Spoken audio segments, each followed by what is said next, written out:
Okay, as I said in the previous video, we have a lot to address here with the graininess and so on and so on. Let's add the fill light, and the easiest way to do that is to we'll just copy our key light, turn it into an area light, and swing it around this way. So select the key light in the Object Manager, Command or Control C, and then Command or Control V to paste it. Rename it right away so don't get confused. We'll call this fill. I'll stick the word light on the end there. And it too is a target light. Alright, so with fill light selected, let's first, in the top view, I want it to swing it over so it's over yonder. Okay, and maybe I'll move it in just a little bit here. So you can see I got the fill light kind of at a 45-degree angle with the camera on the opposite side. Since I have the fall off enabled, I'm seeing this like what I call this cage here. So I'm gonna click, hold, and drag and project this fall off past the table. With the fill light selected, go into the General tab and change the type from spot to area. And a big deal is go into details. Let's have this in the Z direction only. And again, this is a topic I covered in the intro to lighting videos in the earlier series that you should have watched. So Z direction only is enabled. And then there was one other thing I wanted to do here. Oh yeah, in the General tab, this is important. The intensity should be cranked way down. Okay, so let's put it down to 30% for now.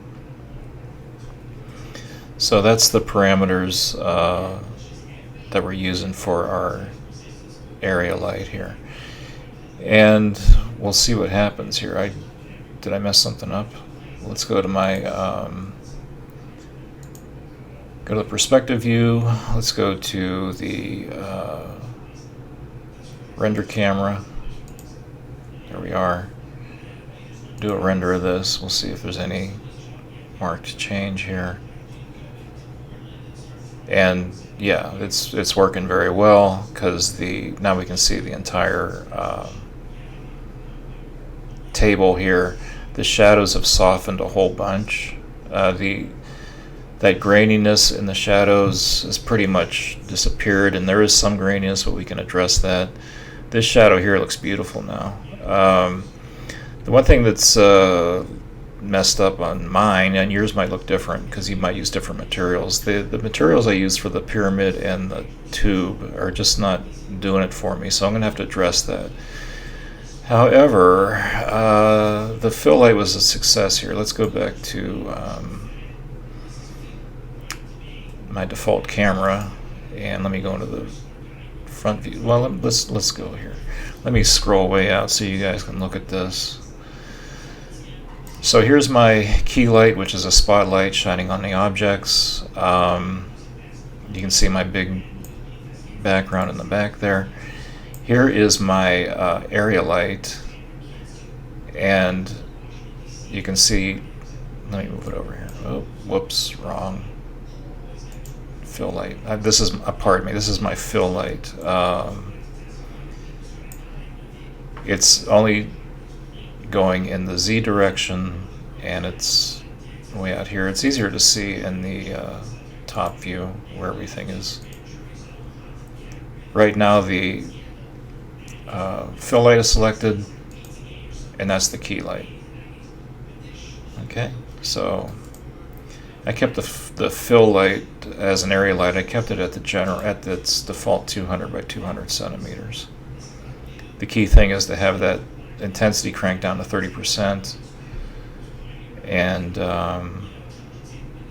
oh, and we should I wonder if I should want to disable shadows on this. Let me think about that. I didn't even think about that. My render came out really nice, so I might want to just keep the shadows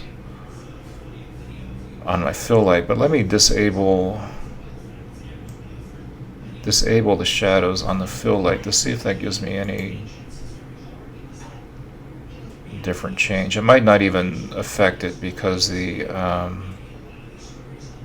fill light is so dim, which it should be, so that didn't really matter. So I'm going to keep on my fill light. I'm going to keep I have an area light, but I'm going to disable the shadows. That'll help me with my render time.